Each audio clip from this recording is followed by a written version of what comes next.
Okay, here I go again, putting in my 2 cents. Everyone has 2 cents to put in, and everyone's philosophy quite often is kind of designed to help you get through life as we know it. But I was talking about alligator hide, and you have to be tough like that, and resilience to be able to ward off negativity. I mean, people have said to me, words don't mean anything unless they're true. That's not true. Words hurt. Words are the same as a thorn on a rose. They look nice, but boy, some of them can really hurt. Did anyone ever study an alligator, crocodile, and wonder how they survived so many hundreds of millions of years? Thick skin. Thick skin. Almost impervious paint.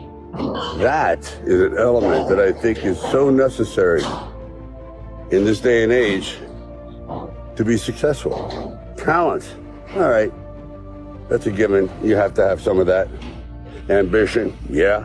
You got to have a hell of a lot of that. And this fear of failure. Good helping of that. Certainly inspires one to get out of bed in the morning. But the most important thing is the alligator hide. You have to be able to take criticism. I believe that some of the most talented people in the world fail because they can't take the criticism. They're too sensitive. Their artistic part of them just can't withstand the withering intellectual verbal bullets that rip them to shreds. In other words, criticism. Believe me, I was told 1,000 times, well, not 1,000, but a few hundred, you're not cut out for this. You slur, you're this, you're that. We can't fit you into any kind of category. You should really quit. Seriously, but you know what? You should work behind the scenes. And I went, well, yeah, thank you for that. But everything you're saying is bouncing off. It's like bulletproof. And that's what I'm trying to pass on to individuals, that you have to be able to be like a solid tree. We all share certain traits. For example, I don't like to argue. I don't like stress. I don't like conflict.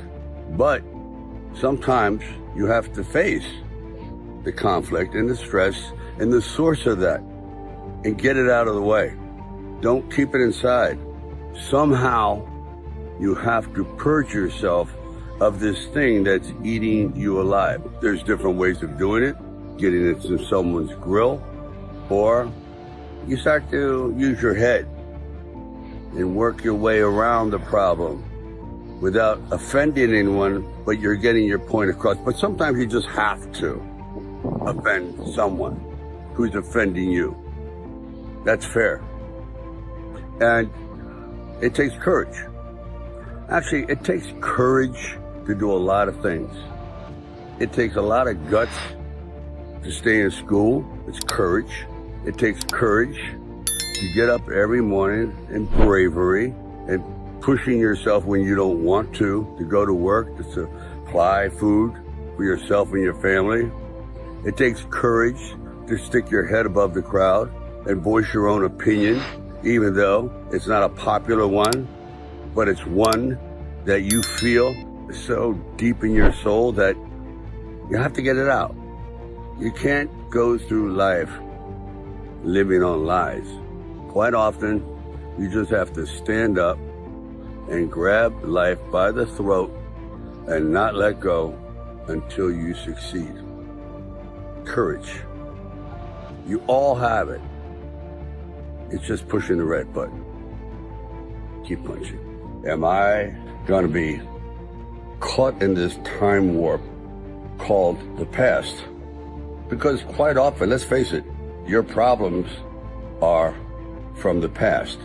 If you didn't get the attention you wanted in the first 5 years being nurtured, you're going to have a problem for the rest of your life with nurturing. and feeling secure. For example, I feel that nurturing and compassion and love and protection at a very early age, meaning when you're an infant, is more of a priority than food. And when you don't get that when you're young, you crave it your whole life.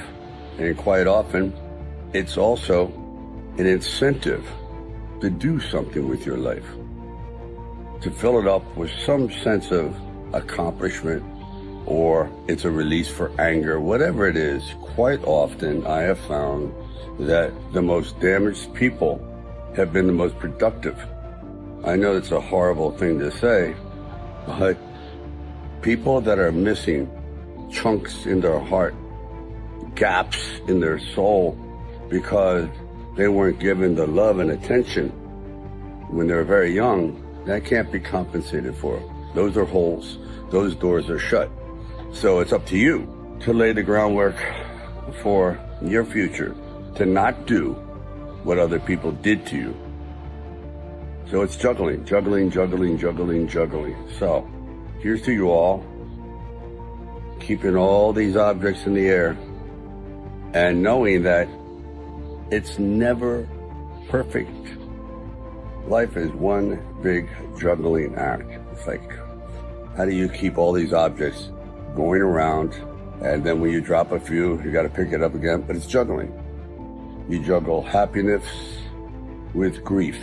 That's a rough one, because grief never goes away. It sort of rises into the clouds, you might say. It sort of seems as though it's diminishing, and it does, until something brings it back, and therein is the cycle. That's why quite often I find therapists, for certain individuals, a fruitless exercise, because quite often these problems can't be extracted. Bad memories can't be pulled out and diminished. They're there. You just have to balance it. I've come across some of the most miserable people that have everything except what is truly important, and that is peace of mind and going forward without fear, fearlessness. It's not easy. Sometimes you have to lie to yourself. Oh, I'm not afraid. You're terrified. But sometimes lying is good. If that helps get you up those first 3 steps into the ring of life to face an indestructible opponent, so be it. Lie to yourself. Sometimes lying gets the ball going.